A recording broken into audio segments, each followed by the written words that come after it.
দেখো আমার শাশুড়ি মা বহু বছর পর আবার একটু আটা মেখে দিচ্ছে।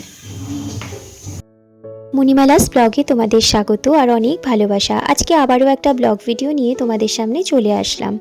রবিবারের সকাল থেকে ভিডিওটা শুরু করলাম। রবিবার মানেই হচ্ছে ছুটির দিন, আর ছুটির দিন মানেই হচ্ছে নানা রকম খাবার দাবার। তবে আজকের দিনটার শুরুটা যেমনভাবেই হোক, শেষটা কিন্তু একটু অন্যভাবেই হয়েছিল। দেখো, সকালবেলায় মাকে বলেছিলাম একটু আটা মেখে দিতে, লুচি করব, আর কালকে রাত্রিবেলায় আলু চচ্চড়ির জন্য আলু কেটে ধুয়ে ফ্রিজের মধ্যে রেখে দিয়েছিলাম। তো এদিকে আমি কাঁচাটাও সকাল সকাল উঠে বসিয়ে দিয়েছিলাম। তারপর দেখো আমাদের ঘরের অবস্থা কি, এটাকে তো গুছাতেই হবে। সেই জন্য কিছুটা কাজ রান্নাঘরের করে কিছুটা কাজ করতে চলে আসলাম ঘরের। এখনও আমার ছেলে কিন্তু ঘুমাচ্ছে, আর এদিকে তোমাদের দাদাভাই কিন্তু বেরিয়ে গেছে বাজারে। সকালবেলার উঠেই একটা খবর পেলাম, আমাদের যে চৈতালি পিসিকে দেখো, ওই পিসির বৌদি এক্সপায়ার করে গেছে বলে পিসি সেখানে তাড়াহুড়ো করে যাচ্ছিল। দেখো, যেহেতু আমরা একই ফ্ল্যাটে থাকি আর আমাদের একে অপরের বাড়িতে যাতায়াত আছে, আর ওই মামিকেও কিন্তু আমরা এই কিছুদিন আগে যখন আমাদের পিসির বাড়িতে পুজো ছিল, তোমাদেরকে ভিডিও দিয়েছিলাম, সেখানে এসেও ছিল। তো শুনে কিন্তু আমাদেরও খুব খারাপ লাগলো। তো পিসি তাড়াতাড়ি করে চলে যায়। তা পিসিকে বলি, তোমাকে কিছু রান্না টান্না করতে হবে না, আমাদের বাড়িতেই খেও। তো সেই জন্য দেখো আমরা একটু তাড়াহুড়োই করছিলাম। ওদিকে আবার যাবে মা ডাক্তারের কাছে, তো সব কিছু নিয়ে খুবই তাড়া ছিল।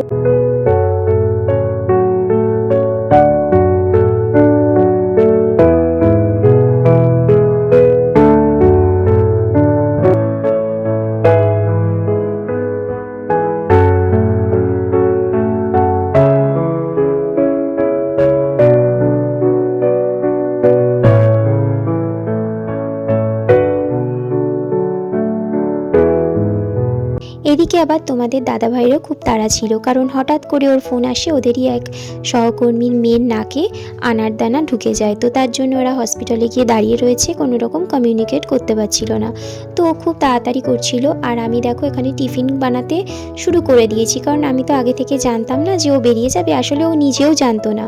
সেই জন্য খুব তাড়াতাড়ি করে দেখো ওকে আমি খাবার বানিয়ে দিচ্ছিলাম, আর বলছিলাম যেহেতু হসপিটালে যাবে আর সেখানে খালি পেটে গেলে একদমই গা গোলাবে, সেই জন্য বললাম কিছু অন্তত খেয়ে যেতে। তো সেই জন্য ওকে দেখো আমি তাড়াতাড়ি করে একটু তরকারি দিয়ে লুচি করে দিচ্ছিলাম।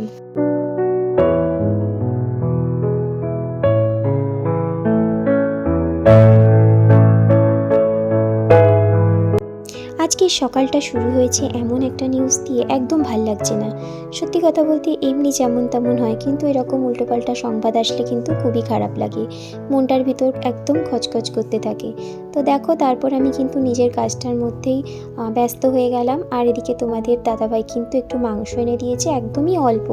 তো সেটাকেই মাকে বলা হয়েছিল একদম আঝালা করতে, মানে খুব একটা যাতে রিচ না হয় সেরকমই তোমাদের দাদাভাই বলে দিয়েছিল, আর আমিও বলেছিলাম। আর ওদিকে মা যেহেতু বেরাবে বললাম, একটু তাড়াহুড়োই ছিল, বলেছিল বেশি কিছু করতে না, তাও তো কম কিছু করেনি, অনেক কিছুই করেছে। তো যাই হোক, দেখো আমি তোমাদের দাদাভাইকে দেখো লুচি ভেজে দিচ্ছি, আর ও বেশি খেলেও না, মাত্র 2টো লুচি খেয়েছে, তাও তরকারি নষ্ট করে চলে গেছে। কিন্তু ও লুচি খেতে কিন্তু খুবই ভালোবাসে, আসলে টেনশন ভিতরে রয়েছে না, সেই জন্য ও তাড়াতাড়ি করে যেমন তেমন করে চলে গেল।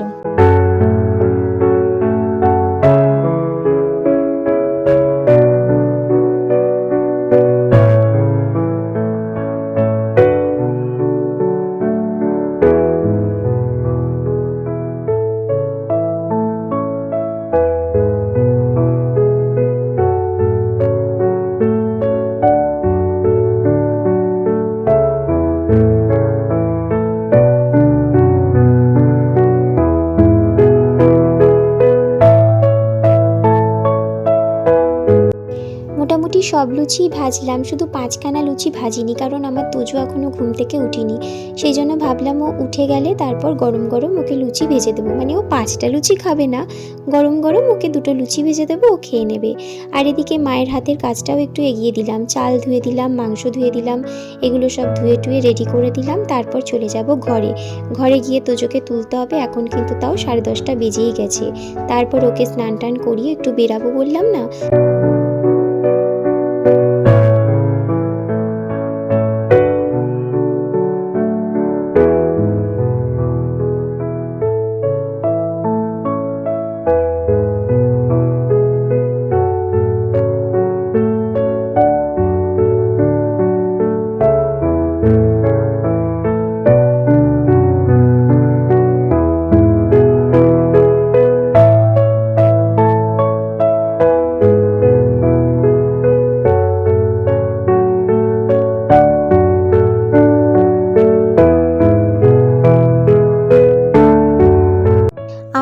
দিয়ে মায়ের কিন্তু স্নান হয়ে গেছে, আর দেখো মা কিন্তু পুজো করতেও বসে গেছে। আর তাছাড়া সকালবেলায় যত তাড়াতাড়ি ঠাকুর দেওয়া যাবে ততই কিন্তু মঙ্গল, আর ভালোও লাগে। সকালে প্রথমে ঠাকুর জল পেলো, তারপর আমরা সবাই। এটা কিন্তু শুনতে দেখতে দুটোই ভালো লাগে।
দেখো এবার শুরু হবে যুদ্ধ। তোজো কিন্তু উঠে গেছে, কিন্তু এখন ওর কত খেলা চলবে মশারির ভিতর। আর এদিকে দেখো তোমাদের দাদাভাই কিন্তু চলেও এসছে। যার আনারদানা ঢুকে গেছে সেই আনারদানাটা বারও হয়ে গেছে। তো যাই হোক, খুবই ভালো খবর এটা। তারপর দেখো ও এসে কিন্তু একেবারেই বসেছিল না, ওকে আমরা ধরিয়ে দিয়েছিলাম মাংস রান্নার যে সবজিগুলো লাগবে সেগুলো কাটার জন্য। তো ও আবার চেঞ্জ করে সবজি কাটতে বসে গেল। আর এদিকে দেখো তোজো কিন্তু উঠে গেছে। এবার আমি আস্তে আস্তে বিছানাটাও ক্লিন করে নেব। বিছানা ক্লিন করে একেবারে ঘরদোর সব পরিষ্কার করে নেব।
মায়ের পুজোও কমপ্লিট হয়ে গেছে। এবার সবাই মিলে কিন্তু আমরা টিফিনটা করে নেব।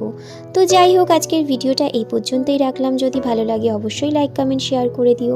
আর যারা আমার ইউটিউব চ্যানেল থেকে দেখছো তারা কিন্তু অবশ্যই আমার চ্যানেলটাকে সাবস্ক্রাইব করে পাশে থাকা বেল আইকনটা প্রেস করতে কিন্তু ভুলো না। আবার একটা নতুন ভিডিওর সাথে তোমাদের সামনে চলে আসবো। ভালো থেকো, সুস্থ থেকো।